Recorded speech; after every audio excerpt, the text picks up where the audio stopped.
Welcome to Raging Moderates. I'm very excited to have Congressman Tom Suozzi with us today. He represents New York's 3rd Congressional District and is known for walking the bipartisan tightrope, something we don't see a lot these days and that we need much more of.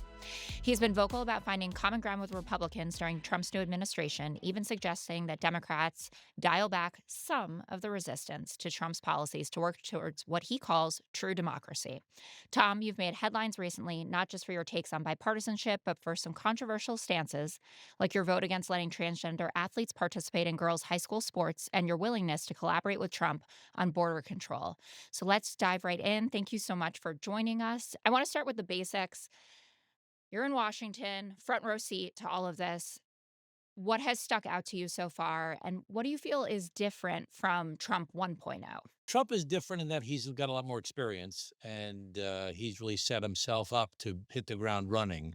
And I really think that he was surprised when he won the first time and surrounded himself with Weren't we all? right. He surrounded himself with people that the first time I think that were seen as being, Washington experts and people who've been around, but they weren't necessarily his team per se. And now he's got a lot more people around him that are just totally pro-Trump and, which is a little scary in a way, and that are going to go along with him. I've been thinking about, he lost so many people from his cabinet the first time. Who's going to be the person with an independent mindset that says, Mr. President, I really don't think this is a good way to go, and you should consider doing it this way. I think only like Rubio is a person Yeah. who's like an independent person, has got his own view of the world. He wants to be the president or he ran for president previously. But so far he's going along with President Trump. Everybody else is kind of like they're just part of the MAGA movement, and I don't know that they're going to have the temerity to stand up and say, "Hey, I don't think we're doing this the right way, Mr. President." There's so much happening right now. It's just come, I just last night realized it's only been a week, I and know. and it's hard to imagine. Trump is really good, saying, "Hey, look over here," and he's doing 50 things over there. So when he does Greenland and the Panama Canal and the Gulf of America, what happened to let's reduce prices, let's end the Ukrainian war in one day, let's get, some of these other things done that he said would be so easy to do, get the price of eggs down, get gasoline prices down. So he's a master of distraction to get you all, and everybody takes the bait, gets all excited, talking about these things, and he's really doing 10 other things off to the side, and some things very serious. Something's very serious indeed. I think of it as the manufactured chaos of everything. And you just touched on a theme that I wanted to talk to you about, which is what do you pay attention to and what do you let slide? Or not slide per se, but just you don't have enough time to respond to everything. You can't be outraged at everything. You can't blow up at everything. So when he gave his inaugural address, he said a lot of things that I would disagree with, and some things that I thought were totally inappropriate. But I'm choosing to say, okay, let's focus on the things we can agree upon. I agree that we need to secure the border. I agree that we should deport criminals. I support you when you say that we should rapidly reduce prices. He said something about, chronic disease and helping yeah, let's do that stuff. So let's, we've got to pick and choose, what we can work on. And then some things, well, of all the 50 things that get you maybe a little exercised, you have to pick the one or two things that you want to focus on. So, for example, the pardons, okay, Uh-huh. that's a pretty big deal because he did a blanket pardon for 1,600 people. And I focus on one case that really just, when I read about it, just really blows me away. There's a guy named Daniel Rodriguez. They were the on January 6th, they were beating up a Capitol police officer who was on the ground. People were yelling and kicking and punching, and people saying, kill him, kill him. And Daniel Rodriguez takes a taser and sticks it in the police officer's neck. And the police officer has a heart attack and has traumatic brain injury as a result of this assault. The guy, Daniel Rodriguez, sent a text out to his buddies that were uncovered as part of his prosecution. And he said, you wouldn't believe this SH I just did, and I got away. Now, this guy pleads guilty, gets a 12-year sentence, and he's one of the people that was pardoned. I mean, how can you say you like I'm pro law enforcement, I'm pro cops? In New York, where I'm from, there's a big thing about people assaulting police officers and Yeah. then getting out, which is upsetting. I'm upset by that. Uh, how can you pardon a guy like that? And he's not just one example. There's lots of examples, but that's the one that just really stood out to me. Hundreds of people that did violent assaults against law enforcement. I totally agree with you and thought mistakenly that JD Vance was correct or had talked to Trump about their strategy vis-a-vis the pardon, saying, okay, the people who are nonviolent, who were actually just walking around taking pictures, we can all agree to let them go. But if you had assaulted a police officer, you would stay in prison. But Trump decided, as per the reporting, F it, right? Let them all out. My question building off of that then is, how do you make that stick to Trump? Because that has been true that he isn't supportive of law enforcement in actual terms versus standing up there and saying, I love the cops, right? Our military isn't getting enough support. The Democrats are anti American, and people buy that. They believe that the Republican Party is the party that supports law and order. So right now, I'm not focused on making it stick. Okay. Right now, I'm focused on where can we find common ground? Where can we get stuff done? Where can we solve problems and make our country a better place? And, as we get closer to the 2026 elections and then ultimately the 2028 elections, well, then let's use our platforms to point out, these egregious examples. We have to do something about the border.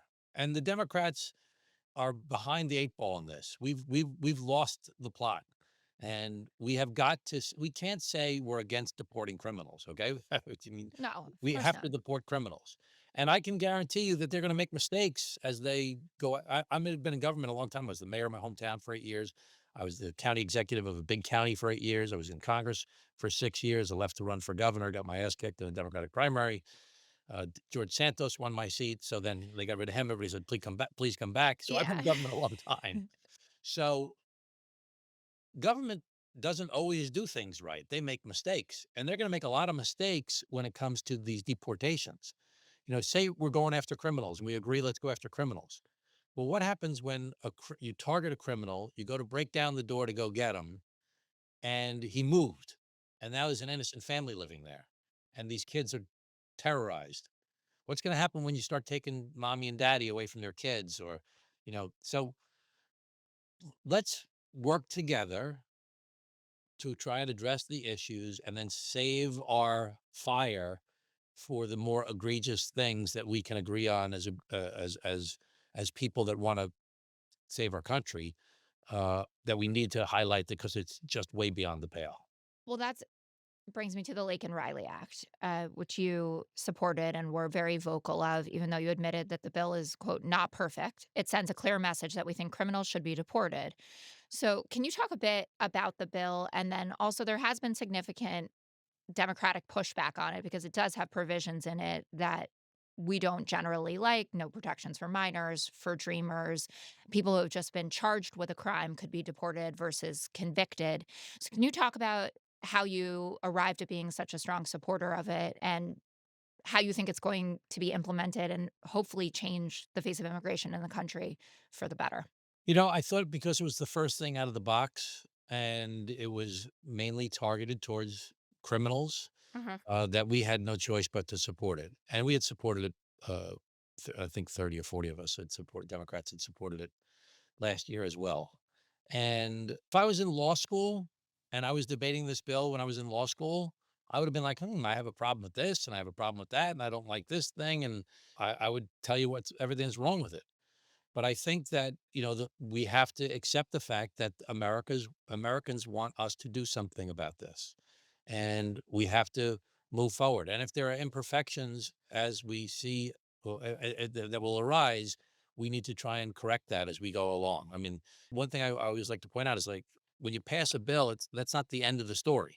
I mean, Right. there's things that happen. The government doesn't stop functioning, and so a lot of this is going to be how they implement it and what they do, and what can they do under existing law. This is just a repeat of. So I think it was very important for us to say that we are on board with the idea of securing our border, of making our country safer. And, we are behind on this issue. And listen, we've been fighting this for 30 years and we still haven't protected the dreamers completely. And Yeah. we still haven't protected the TPS recipients, temporary protected status, people that we invited to America after an earthquake or a war or a famine and said, come to America, you'll be safe here. They've been here for 20 or 30 years, a lot of these folks, and they still don't have any sort of status. And, farm workers, 50% of our farm workers in America are probably undocumented, meatpacking plants. So when I talk about immigration, what I want to get to is I want to secure the border. I want to fix the broken asylum system. And I'd like to talk about that if you have time to talk about that. And I'd like to save these dreamers, kids, that have been here 20, 30 years that are now young adults that are either working, going to college, or join the military and give them status here in America. So they have to stop working, looking over their shoulder. Let them travel freely. Let them work and pay taxes.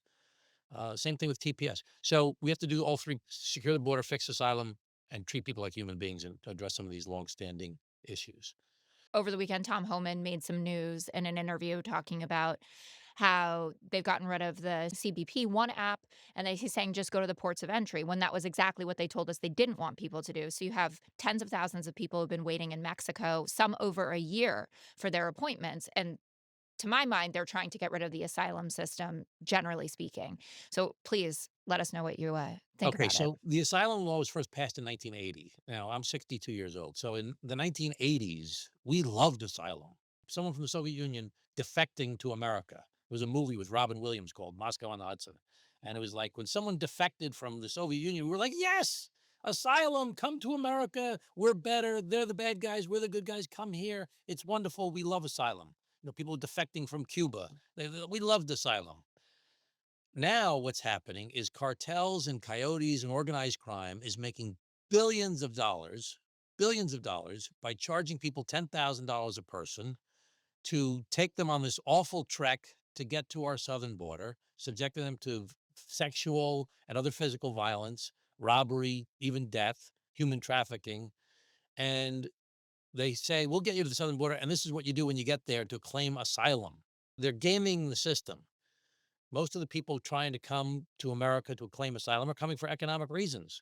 You can't claim asylum for that. You have to have a credible threat that you're being persecuted in your country because of your political beliefs or something like that. And 85% of the people that claim asylum in America, 85% are denied asylum. The problem is because the system is so overwhelmed, it takes 6, 7, 8, 9 years for that case to be adjudicated where you're actually denied. And the system is broken and it's outdated and it hasn't been updated for 30 years. So we need to fix the broken asylum system. I don't think, and I have a lot of smart people that I've been talking to, including progressives as well as conservatives, that we should not be accepting asylum applications at the southern border. We Okay. should be setting up what I'm calling far and remote application centers. So use the word far and remote. I'm sorry, foreign and remote. So that's far, like far away. Foreign, yeah, You yeah. can apply in Colombia. You can apply in Guatemala. You can apply in Africa. You can apply in Europe. You can apply elsewhere in the world to seek asylum at a safe location. And we'll adjudicate your case while you are there in that safe location. Remain in Mexico is a terrible policy because we're saying come to the southern border, apply, and remain in Mexico while you get abused in Mexico, where people exploit you, where people take advantage of you. We shouldn't be encouraging people to come to the southern border to apply for asylum. Apply in these other locations throughout the world, reduce the volume in doing so, and adjudicate the cases. And while your case is being adjudicated, you stay where you are. You don't remain in Mexico. You remain south of Mexico, east of Mexico, west of Mexico. And if you're accepted, you come to America. If you're not accepted, you don't come to America. But we have to stop this whole stream of people, and we have to stop incentivizing these organized criminals who are making billions, again, billions of dollars uh, off this system. And they think they're going to keep on making money even under the Trump administration. They're going to game the system. Let's do the stuff that was in the Senate bill Right. to secure the border, the bipartisan Senate deal that Trump killed during the election. Let's fix the broken asylum system. And Trump said, He wants to make a deal on the Dreamers. Let's do that. Let's make a deal on the Dreamers. Let's make a deal on the Dreamers and the TPS recipients and the farm workers and some other groups. Do you feel like the fact that Trump is a bit of a ideological wild card means that he actually might do a Dreamers and TPS deal with the Democrats? I think so. We can't just rely on his good faith, obviously. We have to be strategic about it. We have to think of things that he needs from us and make that part of the negotiation. And then politically say, listen, well, you said you want to secure the border. We got a way to secure the border for real, not just an executive order, but for real. You say you want to make a deal on the Dreamers. We're ready to make a deal on the Dreamers. We're ready to do all the stuff to fix this problem. You put your money where your mouth is instead of just talking about it. Let's do it for real. Because right now, if they want to do a lot of stuff through reconciliation. Now, for people who may not understand, reconciliation is just a budget bill. You Right. can't change policy. You can't change the laws. You can change the financing of things. So you could get more money for border agents, and you could get more money for immigration judges, and you get more money for the wall, and you could get more money for certain things, detention beds. You can get more money for those things, but you can't change the rules regarding asylum. You can't change, saying we need to stop asylum applications in between the ports of entry at the southern border. Can't fix the Dreamer issue. You can't fix TPS. You can't fix farm. What Trump wants to do between tariffs and deportation of so many people will be very inflationary. And his biggest problem is to rapidly reduce prices. I'm pretty much willing to predict right now that come 2 years and 4 years from now, prices will be either the same or higher because of his policies. It's going to be very hard for him to lower prices, especially with his policies of tariffs and deportation. Yeah, I understood obviously why a bunch of the Democratic senators supported Scott Bessent for Treasury Secretary, but I didn't hear anything out of that committee hearing or what he said that sounds like we're going to be successful in lowering prices with the way the economy is set up right now. And that is what voters were interested in and why they picked the other team for this.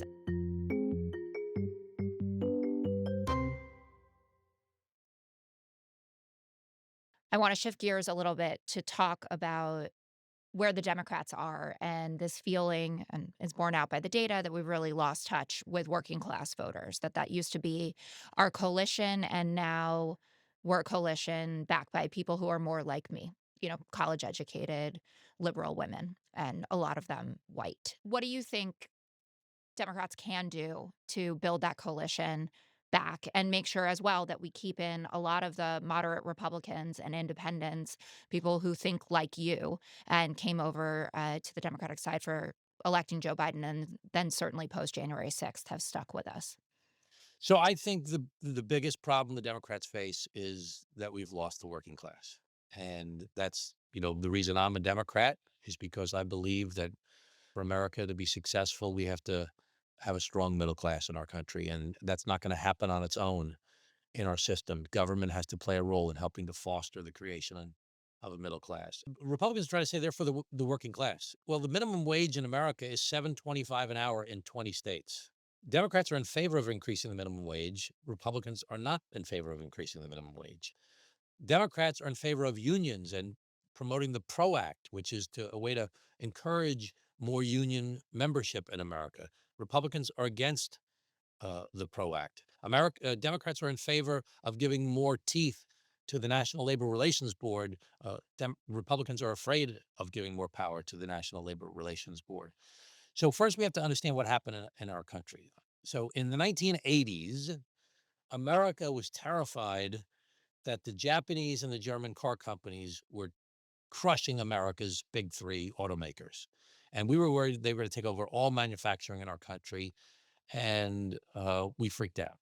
And a guy named Milton Friedman, a famous economist, wrote a paper and he said, listen, stop worrying about the employees, stop worrying about the communities that you operate in, and focus on the shareholder. If you focus on the shareholder, we will succeed. We will beat this global threat of globalization, and we will win. And we did. We focused on the shareholders to the exclusion of the employees and the communities we're in, and we made a lot of money. We were very successful. The Dow Jones has got up 2,500%. The GDP has gone up, 1,500%. but workers' wages have gone up by less than 30%. And it's best manifest in a couple movies. One is the movie Wall Street. You know the movie Wall Street with Michael Yeah, of Douglas? course. Gordon Gekko says, greed is good. And the Yeah. idea is, we're going to do whatever it takes to stop this fat company from that's not changing with the times to be more efficient. And in the movie Pretty Woman, you remember Pretty Woman with Richard Gere I and cited it yesterday. I said slippery little suckers. It's the okay. best. Yeah. So so Richard Gere and Jason Alexander from Seinfeld, was his sidekick, and Yep. they're gonna buy up this old guy's company, and Chop it up Richard for Gere's parts. what's that? And chop it up for parts. And chop it up for parts and sell off the shipbuilding. Guy says, the older man says, but thousands of people will lose their jobs and this town will be decimated. He says, yeah, but we're gonna make a lot of money. Mhm. And that's what happened in America is we got rid of a lot of these factory towns. People lost their union jobs, left behind a polluted property. People now, instead of making 70 or 80 or $90,000 a year and having health insurance and a pension, don't have that anymore. They're working for $10. If you make $10 an hour and you work 40 hours a week and you work 50 weeks a year and you have 2 weeks vacation, you're only making $20,000 a year. Yeah. If you make $15 an hour, 40 hours a week, 50 weeks a year, that's $30,000 a year. You're not going to be able to buy a house, educate your kids, pay for health insurance, and retire one day without being scared on 20 or 30 or $40,000 a year. It's impossible. So we got all these people in these hollowed out communities throughout the country that are pissed off because they're working hard, they're not making enough money. They don't have health insurance, they're getting bankrupt by their debt. Their churches are empty. There's no more Elks Club. Their kids are doing methamphetamine or fentanyl or dying from overdoses. People are losing their teeth. And it's like, what happened to my town? What happened to my life? And they're pissed off and they're looking for a savior and they fell for Donald Trump's line. Joe Biden actually did a lot of great stuff with the Infrastructure Act, with the CHIPS Act, with promoting unions to try and rebuild the middle class. He always said unfortunately, President Biden was not the greatest communicator in the world. Yeah. He always said, we want to build from the bottom up and from the middle out. That's what we need to do in America. We need to rebuild the middle class and people who aspire to the middle class so that they make enough money so that they can afford to have a house, educate their kids, pay for health insurance, and retire without being scared. Until we start talking about that as our main issues to people again, we're going to keep on losing the working class. As long as we're focused on some of the cultural issues and some of the things that, like, why are you so worried about this guy who came here who's undocumented and committed a crime, and I'm not making enough money to take care of my family. I don't have a health insurance or a pension anymore. What about me? What are you doing about me?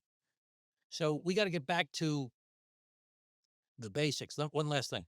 When Trump was first elected in 2016, I went to a big meeting at the DCCC. People sitting around a table, 50 people, and one union guy says the Democrats used to show up at church picnics and at the bars, and they would talk to you. They don't do that anymore, and that's the problem. When I first started talking about the border in my special election to take the seat that George Santos was kicked out of, and I was talking about the border, everybody's like, "Why are you talking about the border? That's a Republican issue." I was like, this is what everybody's talking about. We have to stop listening to the consultants and start listening to the people that we represent again. Do you think that the people are still open to us if we change course and start showing up at the picnics and at church? Yeah. I mean, politics, goes in waves. Mhm. And, right now we're on the downswing of our wave. We got our I hope brand is so. in trouble. We have to get back to talking about what people care about and talking to the people. Curious, as an extension of what you were just saying, how you think that we can address our problem with younger voters, because that is now an issue that I don't think I'm an elder millennial, grew up in the Obama era. I never envisioned a world in which the Democratic Party would be so wildly uncool with young people. So what do you think we can do about that? I think that's more of a tactical thing. The Yeah. media is fractured now. That's why I'm on your show, quite Yeah, frankly. Okay. we're thrilled to have you, and I So, hope you'll come on Fox too, a yeah, lot as well. totally. I mean, the bottom line is the media. We have there's 5 parts of the media now. traditional media, which is your local daily newspaper and your local channels and your cable news and Times and the New York Post for me and other traditional media. Weekly paper is very important. Anybody who reads a weekly paper, your local paper, they're definitely voting. I always say my voters are not on social media; they're on Social Security. You have traditional media. Then you have social media, and that's about organizing people that are there. It's not about saying extreme crazy stuff, which I'll never end up doing that. It's about organizing people that think the way you do to get them to repost your stuff. It's like any kind of field organizing of a campaign. You have to figure out how to get other people working with you on the message you're trying to sell. Then you have podcasts, and the thing that Trump did so effectively by reaching out to different groups, especially young men, which was his target, and spending time doing that.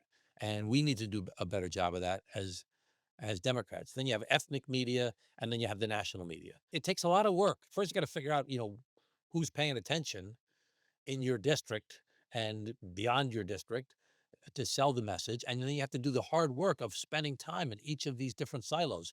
Because when I came up in politics, you did a press release and the paper's covered. It was maybe you got lucky to get on TV, and that was good enough. Now you have to do a lot of work and spend a lot of time in each of these different silos. Now you got to hang out with people like me. And I'm Uh, happy to do that. And I'm learning a no, lot from this. And I love the longer format anyway. yeah, it's great. And it's a great medium for you. One last thing. What issue is most exciting or animating for you to work on? And who are some Republicans or even one that you feel like you have a good relationship with and that you're going to be able to get stuff done with? Okay, well, I have to work on the border. That's my big thing. That's And your big thing. secure the border, fix the broken asylum system, dreamers, TPS recipients, farm workers. I'm working with a conservative Republican from Texas named Morgan Luttrell, former Navy SEAL, young guy, has a lot of 30,000 dreamers in his district from a border state. Seems like he wants to get this done. He's worried about getting out too far in front of Trump. But, we're building a coalition of others. But I'm also the new co-chair of the Problem Solvers Caucus. My Democratic colleagues selected me as the Democratic co-chair of the Problem Solvers Caucus. Brian Fitzpatrick is the Republican co-chair. He and Yeah. I work together. And like you asked a very important question, who do you have a good relationship with? You have to constantly work at building relationships. And I try to do that through the problem solvers. I go to the prayer breakfast meetings. I go to a bipartisan workout class. Wherever I can get a way to hang out with people to understand where they're coming from. And so they can understand where I'm coming from, we can find common ground. I love it. And I'm sure people are also thankful that you have gotten George Santos out of their hair, Yeah. though he was great comedy. Congressman, thank you so much for your time. I hope that we will see you again. Everyone should also read your op ed in the New York Times from January 1st. It was a nice New Year's Day read about a lot of the themes we talked about here, bipartisanship, where you have to push back, where you can hold the line and also work together. And thank you so much for your time. Thank you so much, Jess. Thanks, David Toledo.